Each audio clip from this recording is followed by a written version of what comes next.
कहते हैं एग्जाम सिर्फ एक टेस्ट होता है, पर कुछ बच्चों के लिए ये जिंदगी और मौत के बीच का फर्क बन जाता है। कैसे? आइए मैं आपको एक स्टोरी सुनाती हूँ। रिया सिर्फ 15 साल की थी, लेकिन उसके कंधों पर पूरी दुनिया का बोझ था। वो सुबह 5 बजे उठती और रात 12 बजे तक पढ़ाई करती, पर उसके मन में बार बार एक ही सवाल आता था, अगर मैं फेल हो गई तो? उसके कमरे की दीवारों पर लिखा था, टॉपर बनो, सक्सेसफुल बनो। पर दिल में एक छोटा सा डर छुपा था। पापा के शब्द उसके कानों में गूंज रहे थे, 95% से कम आया तो कोई फायदा नहीं। और रिया हर बार मुस्कुराकर कह देती, हाँ पापा। पर आंखों में नींद नहीं, सिर्फ प्रेशर होता। धीरे धीरे उसकी हंसी खो गई, दोस्त छूट गए और जिंदगी सिर्फ बुक तक सीमित रह गई।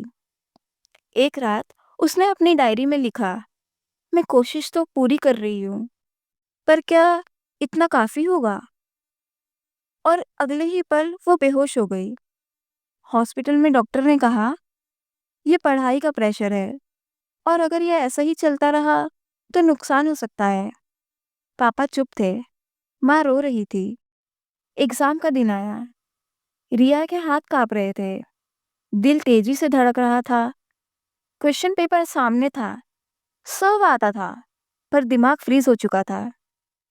तब उसने अपनी माँ की कही हुई बात याद की, बेटा, तुम मार्क्स से कहीं ज्यादा इंपॉर्टेंट है।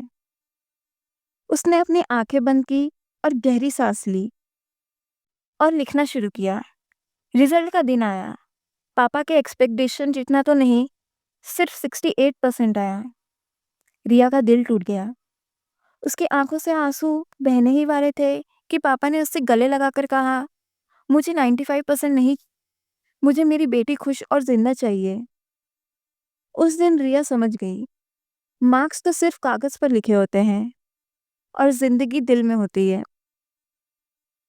अगर आप भी एग्जाम प्रेशर में हो तो याद रखना, आप मार्क्स से कहीं ज्यादा कीमती हो।